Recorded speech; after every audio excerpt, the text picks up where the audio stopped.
नमस्कार मित्रों, आप सबका मेरे YouTube चैनल पर मैं हार्दिक स्वागत करता हूं।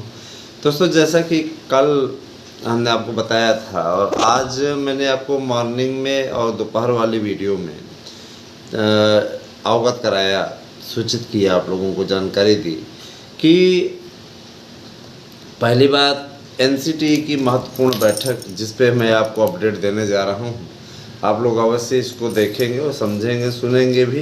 तो मैं ये बताना चाहता हूँ कि NCT ने आज की मीटिंग में डिसीजन लिया, उनको जो उनके अधिकारी थे उन्होंने फीडबैक दिया, उनके अनुसार आप लोगों को सम्मिलित करने पर पूरी सहमति बन गई है और जो पत्र भेजा गया है केंद्र के पास, कल उसको मंजूरी मिल जाएगी। उसके बाद ये पत्र राज्यों को प्रेषित कर दिया जाएगा NCT के द्वारा।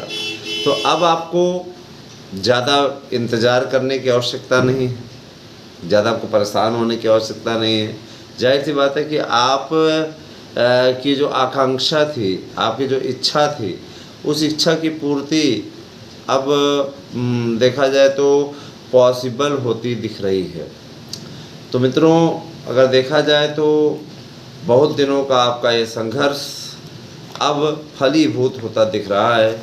इसीलिए अब आप लोगों का ये भी धर्म बनता है दोस्तों कि आप परिश्रम करना शुरू कर दीजिए। परिश्रम करेंगे तो यकीनन आपको कामयाबी मिलेगी और नहीं करेंगे ना तो फिर पीछे रह जाएंगे। इसके लिए सर्वोत्तम उपाय मैं बताऊं, 6 घंटे का टाइम टेबल बनाएं, कम से कम 6 घंटे का टाइम टेबल। अगर आप कम से कम 6 घंटे का टाइम टेबल बनाएंगे, मसलन सुबह भी पढ़िए, है ना, सुबह पढ़ना भी बहुत आवश्यक है, बहुत ज़रूरी है। तो उससे क्या होगा, आपको काफ़ी हद तक रिलीफ मिल जाएगी।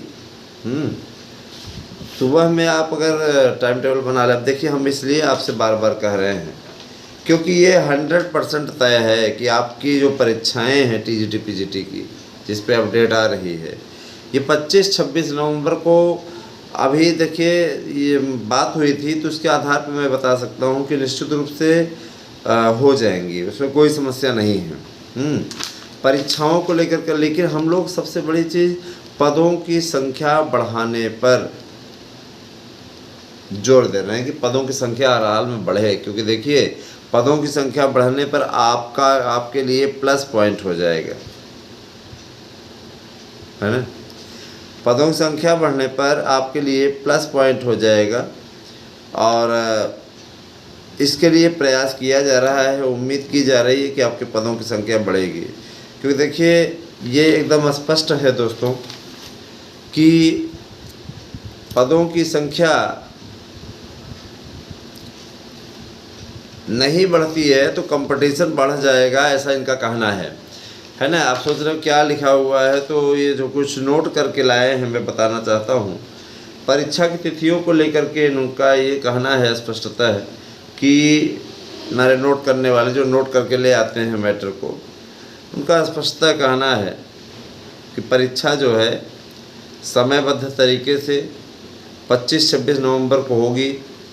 और रही बात देखिए NCT की मान्यता की, तो मित्रों मैं बता देना चाहता हूँ कि NCT अपने हिसाब से काम करेगी। आप लोगों को एंट्री मिलने जा रही है, ये चुनावी समय भी कह दीजिए, चाहे किसी भी प्रकार से चुनाव की भी व्यवस्था है। चुनाव की व्यवस्था ओल्ड पेंशन देने की भी है, OROP भी देने के लिए सरकार मजबूर हो रही धीरे धीरे। और देखिएगा चुनाव तक, लोकसभा चुनाव तक, ये निश्चित रूप से जब 1-2 राज्यों में इनको झटका मिलेगा तो ये 1-2 राज्यों में जहाँ मिट्टी खाने को इनको मिली, अपने आप ये सुधर जाएंगे और निश्चित रूप से ओल्ड पेंशन दे देंगे। तो ओल्ड पेंशन का विकल्प नई पेंशन नहीं है। नई पेंशन में सिर्फ और सिर्फ कर्मचारियों को उल्लू बनाने का काम किया जा रहा है।